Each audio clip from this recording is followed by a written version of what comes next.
Welcome to another practice question video. At the end of the video, sign up for free daily practice questions and free bonus nursing printables. Now let's begin. Starting with question 1. Mr. Cox is admitted with severe pain in the knees. Which form of arthritis is characterized by urate deposits and joint pain, usually in the feet and legs, and occurs primarily in men over age 30? Septic arthritis. Traumatic arthritis. Intermittent arthritis. Gouty arthritis. The correct is gouty arthritis. Gouty arthritis, a metabolic disease, is characterized by urate deposits and pain in the joints, especially those in the feet and legs. Urate deposits don't occur in septic or traumatic arthritis. A heparin infusion at 1,500 units/hour is ordered for a 64-year-old client with stroke in evolution.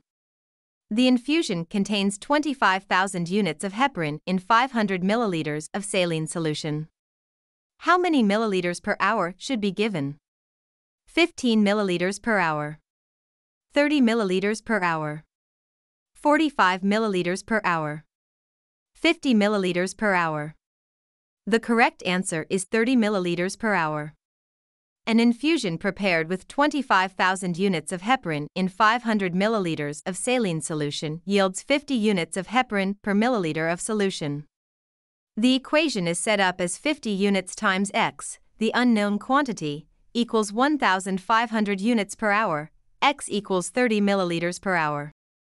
A 80-year-old male client had a thromboembolic right stroke. His left arm is swollen. Which of the following conditions may cause swelling after a stroke? Elbow contracture secondary to spasticity. Loss of muscle contraction decreasing venous return. Deep vein thrombosis due to immobility of the ipsilateral side. Hypoalbuminemia due to protein escaping from an inflamed glomerulus. The correct answer is loss of muscle contraction decreasing venous return.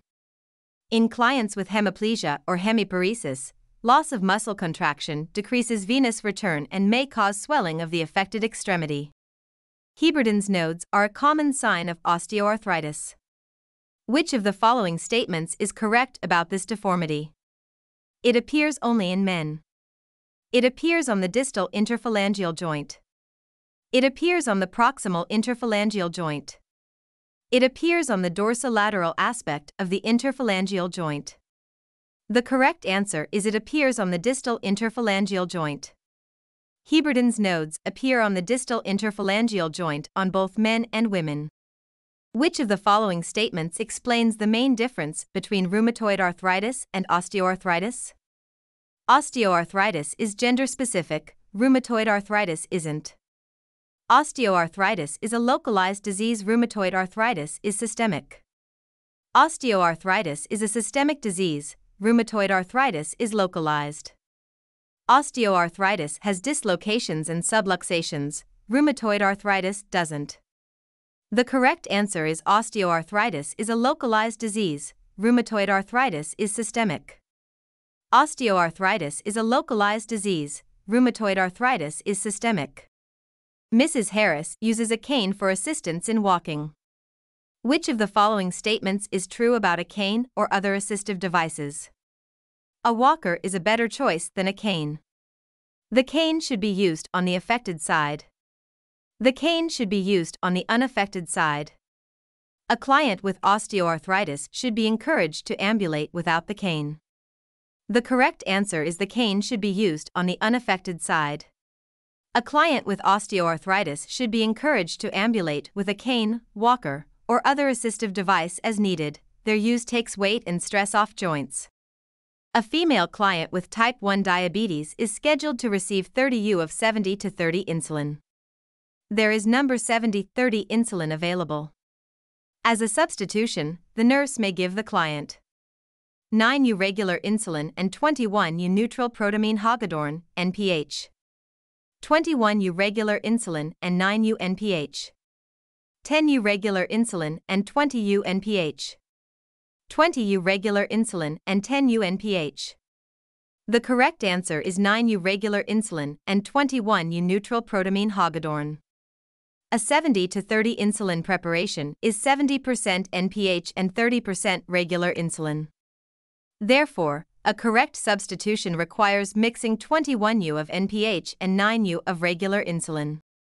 Nurse Sharon should expect to administer which medication to a client with gout?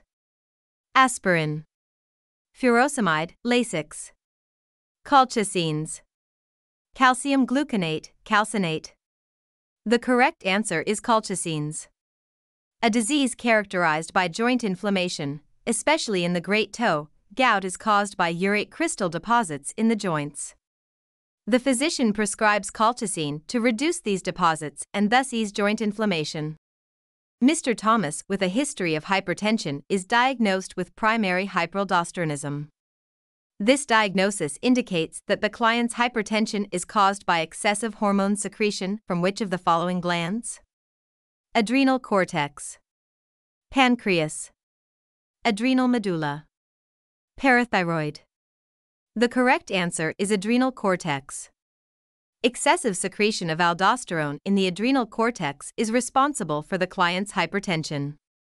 This hormone acts on the renal tubule, where it promotes reabsorption of sodium and excretion of potassium and hydrogen ions. For a diabetic male client with a foot ulcer, the doctor orders bed rest, a wet to dry dressing change every shift, and blood glucose monitoring before meals and bedtime. Why are wet to dry dressings used for this client? They contain exudate and provide a moist wound environment. They protect the wound from mechanical trauma and promote healing. They debride the wound and promote healing by secondary intention. They prevent the entrance of microorganisms and minimize wound discomfort. The correct answer is they debride the wound and promote healing by secondary intention. For this client, wet to dry dressings are most appropriate because they clean the foot ulcer by debriding exudate and necrotic tissue, thus promoting healing by secondary intention. Well, that's it with this video. See you next week for another set of questions. Leave a comment saying how many you got correct.